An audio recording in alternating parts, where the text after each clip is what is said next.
안녕하세요. 플래닝01 최준영 실장. 조혜진 디자이너입니다. 이번에 현장은 2년 전에 저희한테 의뢰를 먼저 주셨던 21평 현장의 고객님인데 저희한테 그때 너무 만족을 하셨는지 이번에 또 제 의뢰를 주셔가지고 저희가 또 함께 진행을 하게 됐고요. 큰 구조 변경 없이 작은 공간의 변화만으로도 충분하게 다른 집들과 다르게 저희가 표현을 해봤고요. 고객님께서 수납력을 가장 중요시 여기셨어요. 버리는 공간 없이 어떤 공간에 어떻게 들어갔으면 좋겠다 이렇게 말씀하셔서 저희가 그에 맞게끔 어떤 공간에는 어떻게 들어갔는지 영상으로 소개해 드릴 테니까 같이 한번 보시죠.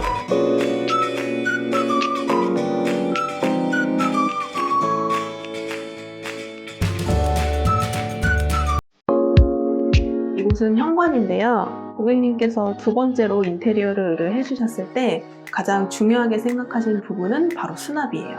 그래서 한쪽에는 전체적으로 신발장으로 제작을 해드리고 이쪽에는 오픈장을 만들어 드렸어요. 이쪽에는 간단하게 차키나 디퓨저 같은 것들을 수납할 수 있는 공간이고 주방에 사용한 세라믹을 전체 사면에 둘러서 포인트를 주었어요.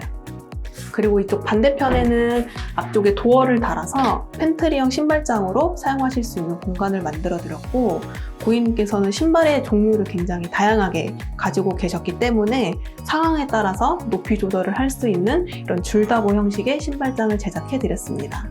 아무래도 현관이 좁은 구조이다 보니까 이 중문의 활동 반경을 조금 더 효율적으로 사용하고 싶다고 말씀해 주셔서 기존 벽체에 앞쪽으로 새로운 벽체를 신설을 해서 중문이 이렇게 벽 쪽으로 들어가게끔 자동형 포켓 중문을 설치해 드렸어요. 이쪽은 드레스룸 공간인데요. 마찬가지로 고객님께서 수납을 굉장히 중요하게 생각하셨기 때문에 기존에 있던 창문을 막고 D자로 전체적으로 붙박이장을 제작해 드렸어요. 거실 공용 공간과는 좀 다른 분위기로 다크한 톤의 붙박이장을 넣어 드렸고 안쪽에 어떤 옷들을 수납하셨는지 보실 수 있게 앞쪽에는 유리 도어와 안쪽에는 간접 조명까지 설치해 드렸습니다. 이쪽은 운동방인데요. 요즘은 필수적으로 거의 홈짐을 많이 설치를 하시는 것 같아요. 그래서 한쪽에는 계절 옷들을 수납하실 수 있는 큰 붙박이장을 만들어 드리고 이쪽 창가 쪽에는 러닝머신, 이쪽에는 웨이트 존으로 활용을 한다고 하셔서 양쪽에 전신 거울을 설치를 해드리고 붙박이장 도어도 거울 도어로 제작을 해서 운동을 하실 때 3면 모두 거울을 활용하실 수 있는 방으로 제작해 드렸어요. 다음은 이제 수납력을 많이 높여드린 주방으로 소개시켜 드릴게요.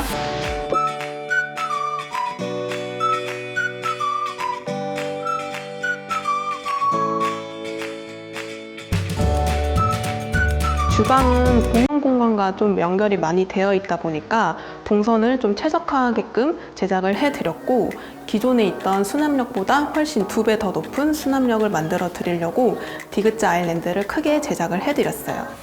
입구 쪽에 이제 메인 냉장고와 하부장 쪽에 이제 아일랜드형 냉장고를 배치를 해서 간단한 주류 같은 것들은 이런 아일랜드 냉장고에 수납하실 수 있게 제작을 해드렸고 이쪽에는 광파 오븐, 그 광파 오븐 아래쪽으로는 작은 서랍을 설치를 해서 간단한 찻잔이나 커피 캡슐 같은 것들을 수납하실 수 있는 공간을 만들어 드렸어요. 그리고 요즘엔 거의 필수적으로 로봇 청소기장을 두시기 때문에 마찬가지로 남는 공간에 이런 로봇 청소기 한 장을 제작을 해드렸고요. 수납을 우선적으로 생각하셨기 때문에 키 큰 장 전체를 수납장으로 제작을 해드리고 주방을 디자인하다 보면 이런 코너 공간들이 사용하기 굉장히 애매해요. 그래서 이런 코너 공간에 이런 리프트업 형식의 도어를 달아서 안쪽에다가 콘센트까지 넣어드린 다음에 소형 가전 같은 것들을 이런 코너장에 활용할 수 있는 공간으로 만들어 드렸어요.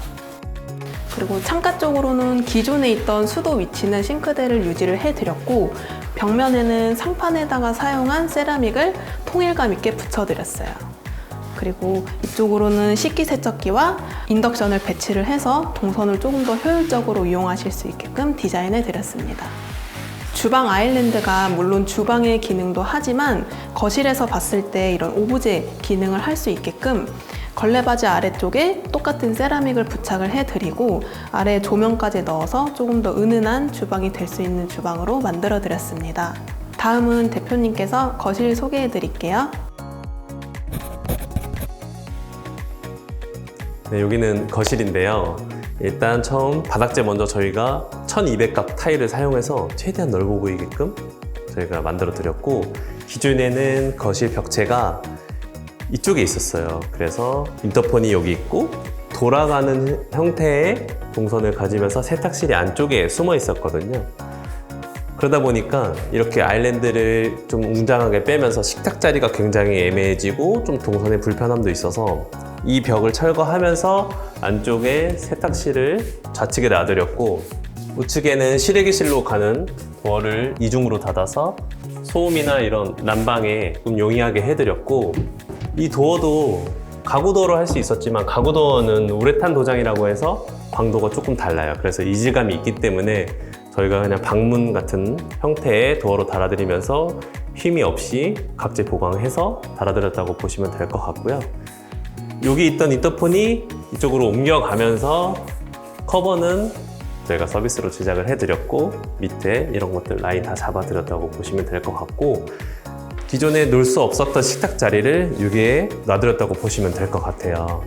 그리고 이제 한강뷰가 보시면 굉장히 깨끗할 것 같아요. 우리가 잘 몰라서 이렇게 외부 청소를 안 하고 가격대가 있어서 뭐 아파트 할 때 공동구매나 그렇게 의뢰를 하시는데 33평형대 다 해서 한 40만 원, 50만 원 정도밖에 안 하니까 외부창 청소를 좀 적극 추천드리고요. 안쪽에 홈바를 만들어서 간단하게 뭐 차나 한 잔 마시고 와인도 드실 수 있게끔 유리장으로 해서 와인잔도 이렇게 수납해드렸고, 밑에도 서랍 같은 거 해서 이 집의 가장 중요한 수납력을 극대화시켜드렸다 보시면 될 것 같습니다.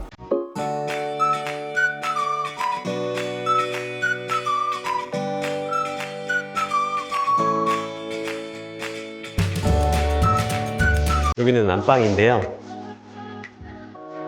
우리가 침대 헤드 사기가 굉장히 좀 부담스럽고 또 이쁜 헤드가 없다 보니까 결정하기가 어렵잖아요. 그래서 간단하게 벽을 만들지 않고 기존의 경량벽이어서 파가지고 융스위치, 그 다음에 무선 핸드폰 충전기까지 이렇게 설치를 해드렸고, 위에 간접등까지 넣다 보니까 훨씬 더 좀 깔끔하게 사용하실 수 있게 이렇게 만들었다고 보시면 될 것 같고요. 기존에 문을 열면 보통 붙박이장이 쫙 있잖아요. 그렇게까지는 수납이 필요 없어서 이쪽에 뭐 벽걸이 TV도 달 수 있게 저희가 선 작업을 해드렸고, 안쪽에 시스템 가구를 놔서 간단한 짐들이나 이런 것들 놓을 수 있고 금고까지 놔서 좀 숨길 수 있는 공간을 만들어 드렸고, 굉장히 집에서 사소한 작은 일들을 많이 보세요. 그래서 이쪽에는 테이블을 놔서 노트북 같은 거 하실 수 있게 창가 쪽을 바라보면서 작업할 수 있게 만들어 드렸고, 안방 욕실 같은 경우는 기존의 파우더룸 공간을 조금 확장시켜 드렸어요. 그래서 공간감이 조금 있다 보니까 정말 오랜만에 투톤 타일을 쓰면서 포인트를 줘봤는데요. 언더볼 형태의 그로의 제품을 썼고, 그다음에 뭐 매립 수전 대신에 크롬, 일반 수전 썼고요. 좌측에는 변기 공간을 놔두면서 욕조와 변기가 확실히 분리된 공간을 만들어 드렸고, 화장실 같은 경우는 라인 정리가 굉장히 중요해요. 타일에 매지 라인을 맞추는 건 당연히 좋지만 너무 집착하게 되면 오히려 악영향을 줄 수 있다. 그래서 어느 정도 부분에서는 좀 포기하면서 너무 매지에 집착하지 않는 게 좋으실 것 같고요. 환풍기도 군데 요소마다 각각 있어서 최대한 쾌적하게 화장실을 사용할 수 있게끔 만들어 드렸다고 보시면 될 것 같아요. 그리고 가장 중요한 게 이 욕조인데요. 이 욕조는 매립 욕조가 아닌데 저희가 매립형으로 만들어 드렸어요. 일반 스탠드 욕조를 놔두면 조금 볼품이 없어 보이고 고급스럽지 않아 보여서 노출 욕조를 매립시켜 드렸다고 보시면 될 것 같아요. 굉장히 깊고 반신욕하기에 굉장히 좋은 욕조라고 보시면 될 것 같아요. 좀 비싸지만 한번 투자해 보시는 것도 나쁘지 않을 것 같습니다. 여기는 거실 욕실인데요. 거실 욕실은 또 기본 구조 그대로 사용하면서 마감재만 통일시켜 드렸어요. 언더볼에 장 형태의 또 거울 도어까지 달아드렸고, 안쪽에는 기존에 욕조였던 자리를 샤워 파티션에다가 도어까지 달아드리면서 관리에 편하게 만들어 드렸고, 의자하고 간접등까지 넣어서 이 공간 하나만으로도 충분히 무드가 잡힐 수 있게 해드렸고, 이번 욕실의 특이점은 바닥과 레벨이 같다는 거예요. 고객님께서 물 청소를 전혀 하지 않으시기에 그런 니즈를 반영을 해서 샤워 쪽을 최대한 다운시켜 드렸어요. 한 4cm, 5cm 정도 다운시키다 보니까 샤워를 할 때 절대 물이 넘어올 일이 없거든요. 이런 식으로 문을 달아서 문이 꼭 타일 안쪽에 오게끔, 물이 떨어지더라도 항상 밑으로 떨어지게끔만 만들어 주시면 관리에 용이하실 것 같아요. 이번 현장 잘 보셨을까요? 저희는 이번 현장을 한마디로 요약하자면 비어있지만 꽉 차 있는 집이라고 요약을 한번 해보고 싶고, 그 이유는 공간마다 사실 보면 꽉 차 있을 거예요. 짐이나 아니면 장들로 꽉 차 있지만 이런 것들이 최대한 어지럽지 않게 라인 정리를 잘 해가면서 저희가 마감을 해드렸기 때문에 겉으로 봤을 때는 굉장히 넓어 보이고, 같은 33평 형태지만 다른 집과는 좀 다른 특별한 나만의 공간이 탄생되었다고 생각이 드는데요. 이거는 업체의 디자인력도 있고 현장력도 있고, 또한 고객님과의 소통이 가장 중요하다고 생각이 돼요. 저는 과한 구조 변경을 하지 않아도 깔끔하게 라인 정리만 해드려도 충분히 동선과 이런 마감재들을 효율적으로 사용할 수 있다고 보고요. 그리고 마감재와 마감재들이 만나는 라인을 깔끔하게 정리해주는 것만으로도 집이 훨씬 디테일 있어 보이고 깔끔해 보인다고 생각합니다. 그런 디테일을 저희 플래닝01이 굉장히 잘 뽑으니까 디테일을 원하시는 클라이언트 분들이나 소비자분들은 주저 말고 저희한테 연락을 주시면 감사할 것 같고요. 다음 현장에서도 여러 가지 팁들, 좋은 정보로 알려드릴 테니 영상 많이 시청해 주시기 바랍니다. 구독과 좋아요. 알림 설정. 안녕.